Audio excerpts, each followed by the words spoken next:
With that down and out of the way, let's move on to main topic number 3.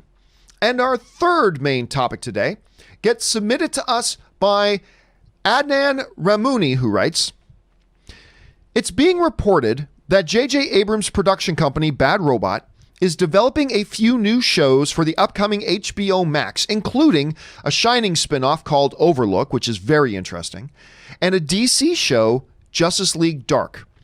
Justice League Dark has been rumored and worked on for a while. Do you think it will happen under Abrams? What do you think?" All right, thanks a lot for sending that in, man. And yeah, look, we've known for a while that JJ Abrams has moved his shingle and he signed this big deal with Warner Brothers.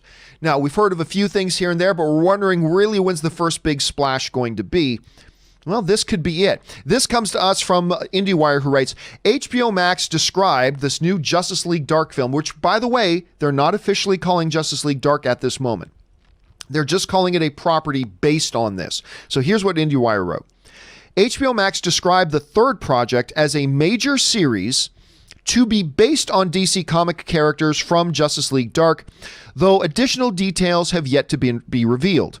It's unknown what characters would appear in the series, though the superhero team has featured eclectic heroes such as John Constantine, Swamp Thing, and Deadman, as well as many others.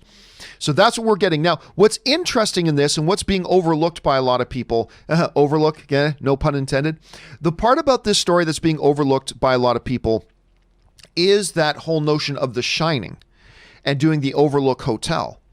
Now, nobody went to go see Dr. Sleep, the Ewan McGregor sequel to The Shining. Nobody went to go see that this past year, which is really unfortunate because that movie is great. That movie's great.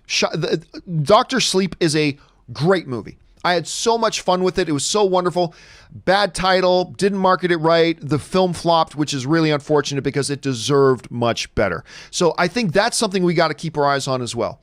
A really slick little horror film or like horror series based on the Overlook Hotel. Maybe it'd be like an anthology series of different things and people that walk through the doors of the hotel. I mean, I don't know what they're going to do with it, but I think the idea is intriguing. The sexy part of the story, though, that has most people talking, of course, is this whole thing about Justice League Dark. That's the part that has everybody kind of talking. And understandably so, right? This is something that we've seen several attempts. Warner Brothers over the last couple of years has tried several times to get a Justice League Dark going. They tried to get it going with Guillermo del Toro. That had a bunch of people excited for a while, and then that never happened. Then I think even Doug Liman was lined up at some point to do something with Justice League Dark as a feature. Never went anywhere. So it looks like Warner Brothers is turning their attention with Justice League Dark, which they haven't given up on, to the big screen onto television. And they're doing it with JJ Abrams. I have mixed feelings about it. Mostly positive, but a little bit of mixed feelings. Let me tell you some of the negative feelings I have, then let me tell you about some of the positive ones I have.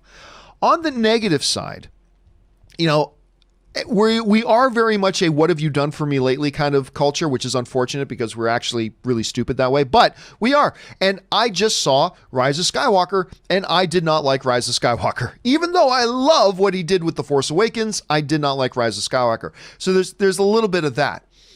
There's also been a couple things he's taken swings on and not quite hit with.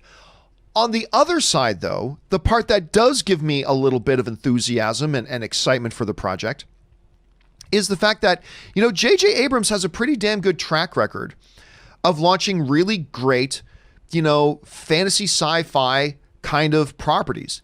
Now, remember, this is his production company, Bad Robot. It's not necessarily that JJ Abrams is going to be the showrunner of it. He might be, he might not be. He is going to be writing the series, one of the other series that he's developing for HBO Max right now. So we got to keep that in mind at the same time.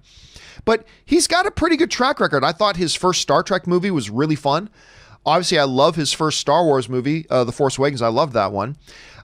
He's got a deep, deep experience and resume when it comes to developing television shows and all that kind of stuff. So I'm a little mixed, but I think I'm going to choose to be a bit optimistic here because he does love the DC universe. You know, say what you will, like or dislike JJ Abrams, he has a love of the DC universe, and he's been trying to do DC projects for years. He's been trying for years to get a DC project going.